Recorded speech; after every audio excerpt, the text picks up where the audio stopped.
భద్రాద్రి కొత్తగూడెం జిల్లా బోర్కుంపాడు మండలంలోని సారపాక గ్రామంలో ఇసుక మాఫియా రెచ్చిపోయారు. అర్ధరాత్రి ఇసుక తరలిస్తున్న అడ్డుకున్న వారిపై దాడికి తెగబడ్డారు. ట్రాక్టర్ ఆపినందుకు బీఆర్ఎస్ పార్టీ యువత విభాగం నాయకుడు చల్లపాటి పూర్ణచంద్రరావుపై దాడి చేశారు. ఈ దాడిలో అతనికి తీవ్ర గాయాలయ్యాయి. బాధిత కుటుంబ సభ్యులు పోలీసులకు ఫిర్యాదు చేశారు.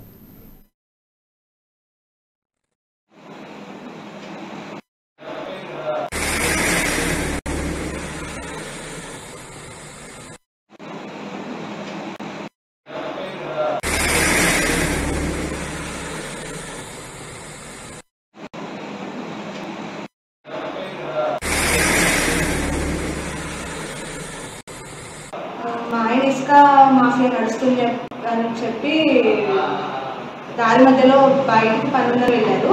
పనుందర వెళ్ళి మధ్యలో వస్తుండగా సోషల్ మీడియాలో ఇవన్నీ పెట్టడం ఏంటి పోస్టులు, నువ్వేంటి నేనేంటి అనుకుంటా ముత్యాల ఉదయ్, గుంటపల్లి రామకృష్ణ, శిరీష్ అని ఇంకా వాళ్ళ డ్రైవర్లతో ఒక 10 మంది 20 మందిని పోగేసుకొని మా ఆయన్ని ఒకరిని చాలా దారుణంగా కొట్టడం జరిగింది.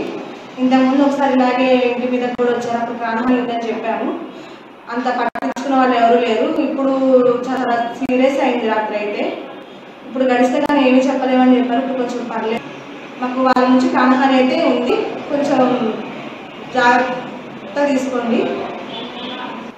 మాకు ప్రాణహాని ఉందని ఇప్పుడు కేసు కూడా పెట్టాము, అటెంప్ట్ టు మర్డర్ అని చెప్పి. మా ఆయన ఇసుక మాఫియా నడుస్తుంది అని చెప్పి దారి మధ్యలో